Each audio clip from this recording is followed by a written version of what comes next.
Can't seem to get away from the snow here. It's like as soon as it melts, it's right back. You got that right. Well, it has been a relatively mild winter, though. I mean, it hasn't really been just incredible amounts of snow, which is good. But nevertheless, though, we are still fighting through it. I want to take you outside live right now. This is going to be really close to I-71. This is State Route 67 eastbound. And again, you can see that those roadways are snow covered in spots. So if you're a third shift worker and you're about to run out the door, keep that in mind, build in plenty of extra time, and also make sure that you're giving yourself plenty of distance between not only your vehicle and that vehicle in front of you, but give those plows enough room to do their jobs.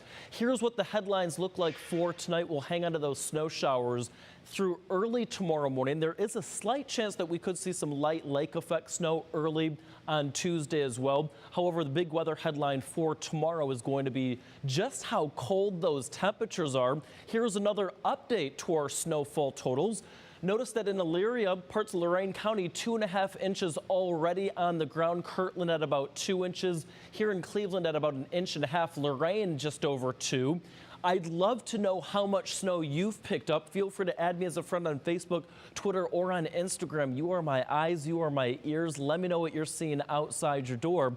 Winter weather advisory is still going to be in effect through 10 a.m. tomorrow on Tuesday for Cuyahoga County, Lake Geauga, and Ashtabula. And notice that thicker snow band. It's stretching toward the eastern end here of Erie and Huron County, cutting right through the heart of Lorain County, even northern Medina County, and then through parts of southern Cuyahoga County. That is going to lay down some more snow, so that's going to make that commute, if you're a third shift worker, a little bit more tricky. So again, make sure that you're leaving plenty of extra cushion time. It's all in response to that area of low pressure. This is actually a little clipper system. It originated from Saskatchewan, so we call those Saskatchewan Screamer clipper systems. This is very much so like an Alberta clipper. And notice that on the back edge of that, what we're seeing is that tailing trough line, and it's that trough line that's helping to stir up things in the environment. That's going to push toward the east throughout the morning hours tomorrow, and in its wake will dry things out up until Thursday. We're tracking another system that will begin to move on into northeast Ohio by the latter half of this upcoming work week. Timing everything out for you now through early tomorrow morning as you're up and out the door getting ready for work. Again, I think that we'll see some lingering snow showers around the 4 and 5 o'clock hour. Of course, Holly Sterno will be in bright and early for a newscast that begins at 4 to detect that and monitor that. Notice, though, that by the latter half of the morning into the afternoon, those snow showers really begin to dissipate quite quickly.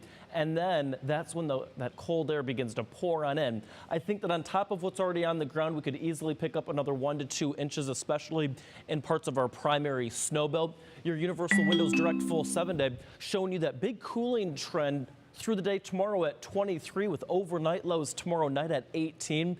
A brief warm up Wednesday, Thursday, maybe a little bit of thawing and melting taking place. But again, we are expecting that second round of snow Thursday afternoon. And then Sarah and Chris, look what happens. Friday, Saturday, and Sunday, we drop right back off into the low and mid 20s. It is going to be a very chilly end of the work week.